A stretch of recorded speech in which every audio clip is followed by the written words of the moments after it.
নমস্কার বন্ধুরা, আজকের ভিডিওতে সৌচেতনী মহোৎসবের আগের দিন ও উৎসবের দিনের বিশেষ বিশেষ কিছু মুহূর্ত একসাথে তুলে ধরব, যা আপনার কাছে ও আমার কাছে স্মৃতি হয়ে থাকবে।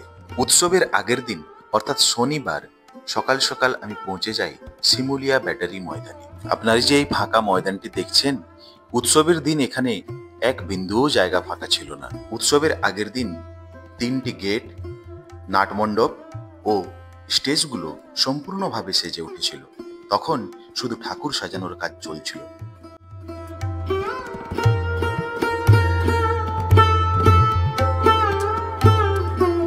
আমাদের পার্শ্ববর্তী রাজ্য উড়িষ্যার আনন্দপুর সৎসং বিহার মন্দিরের আদলেই আমাদের নাটমণ্ডপটির রূপ দেওয়া হয়েছিল। পুরুলিয়াতে এর আগে এরূপ আকারের সুদৃশ্য প্যান্ডেল কোথাও হয়নি। প্যান্ডেলের ভিতরে চোখ ধাঁধানো ফুলের কাজ ও ফল সিলিং এর কাজ দেখে চোখ সরানো যাচ্ছিল না। নির্ধারিত সময় দুপুর 2টোয় মায়েদের শঙ্খধ্বনি উলুধ্বনির দ্বারা আমাদের এই সৌচেতনী মহোৎসবের শুভ উদ্বোধন হয়।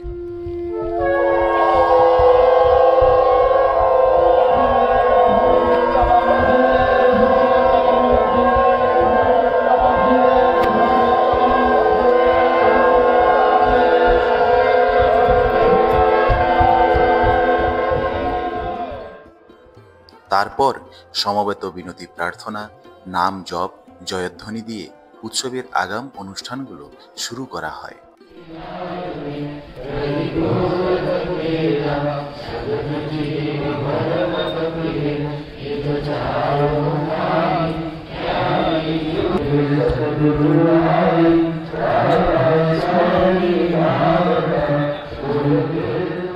এরপর মূল মঞ্চ থেকে শ্রী শ্রী ঠাকুরের লেখা উদ্বোধনী সঙ্গীত পরিবেশন করে উৎসব শুরু হয়।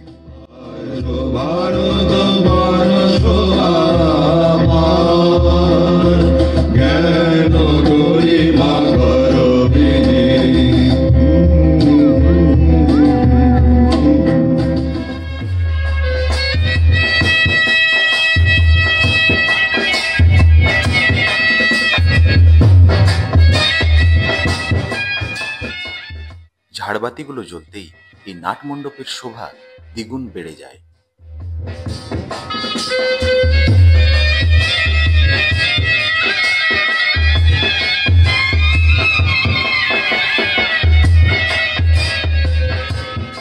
এরপর চলুন ঘুরে আসি আনন্দবাজার থেকে। সেখানে গিয়ে দেখতে পাই মা বোনেরা সবজি কাটতে ব্যস্ত। লক্ষাধিক শ্রদ্ধালুরা এখানে প্রসাদ নিতে আসবেন, তাই আগাম প্রস্তুতি জোর কদমে এখানে চলছে।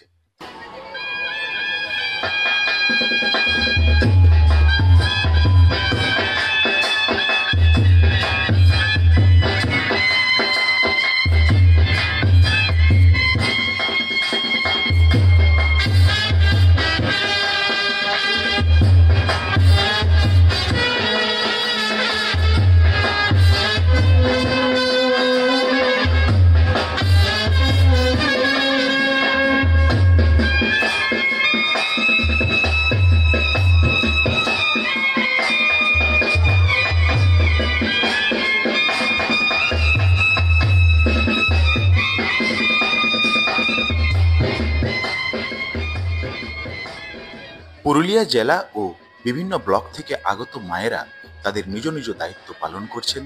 তাদের উৎসাহটা দেখার মতো ছিল। দেওঘর থেকে ও বান্দোয়ান থেকে আগত কারিগর দাদারা তাদের রান্নার কাজ শুরু করে দিয়েছেন।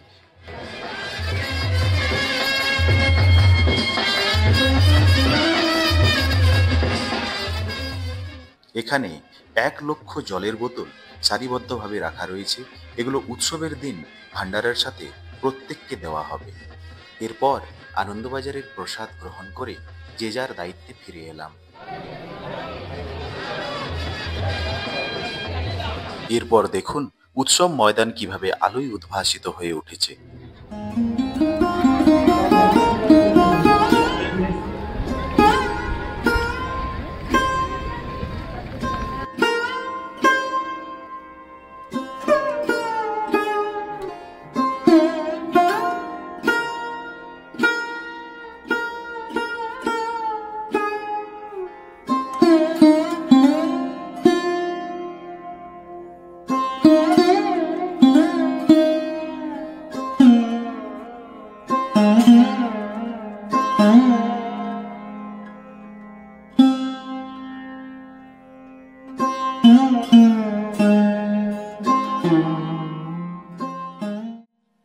এরপর বহু প্রতীক্ষার অবসান ঘটল।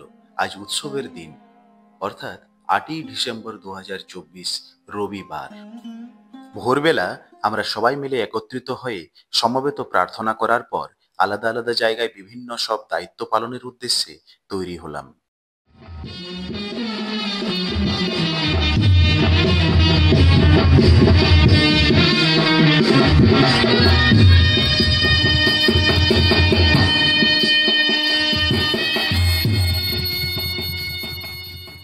বেলা বাড়ার সাথে সাথে বহু দূর দূরান্ত থেকে ভক্তরা আসতে শুরু করলেন এবং এই ময়দান জনসমুদ্রে পরিণত হতে শুরু করলো।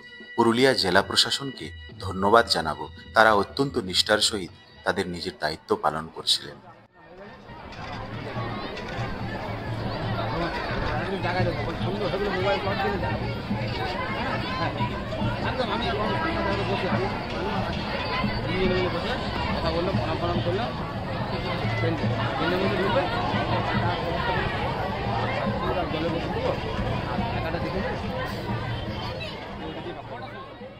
বিভিন্ন রকম অনুষ্ঠানের দ্বারা আমাদের এই উৎসব শুরু হলো, যেমন ব্যান্ড পার্টি প্রদর্শন, ঢাকের বাজনা, সাঁওতাল সম্প্রদায়ের নাচ, ঘোড়া নাচ ইত্যাদি।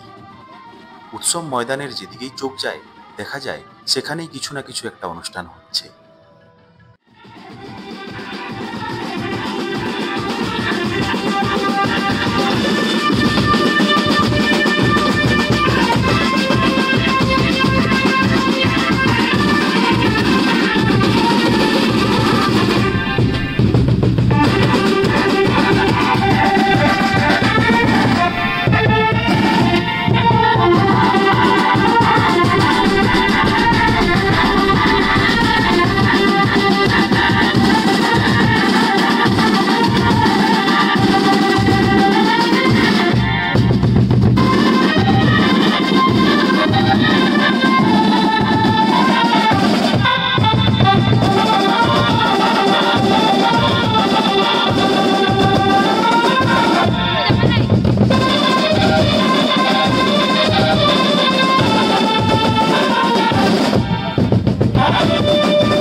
এখানে একটা এক্সিবিশন তৈরি করা হয়েছিল, যেখানে আমরা দেখতে পাচ্ছিলাম পরম প্রেমময় শ্রী শ্রী ঠাকুরের লেখা বাণী।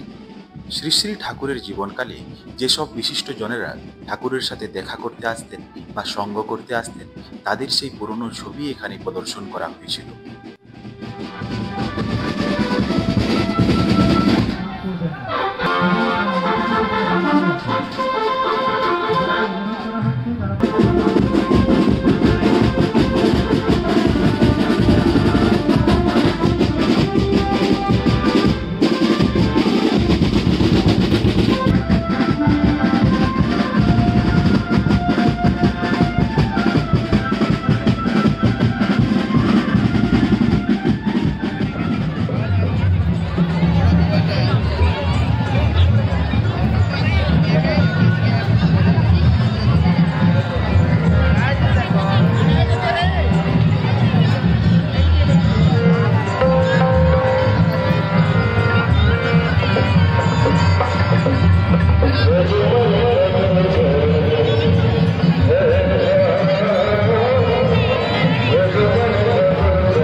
এই মুহূর্তে আনন্দবাজারের কাছে লক্ষাধিক মানুষের ভিড় উপচে পড়েছে।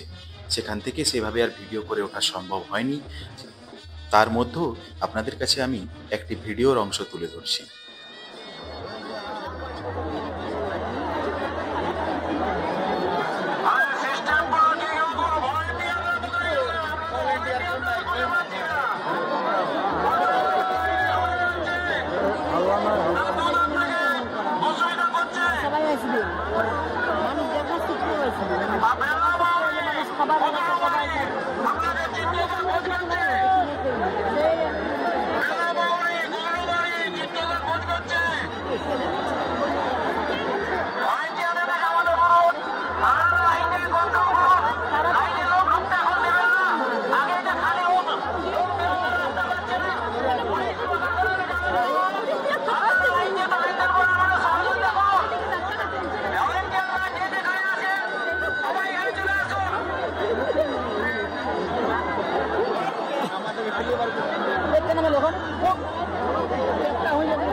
এই শ্রদ্ধালুদের ভিড় দেখে নিশ্চয়ই আন্দাজ করতে পারছেন কি পরিমাণ ভক্তের আগমন হয়েছিল আমাদের এই সৌচেতনী মহোৎসবে।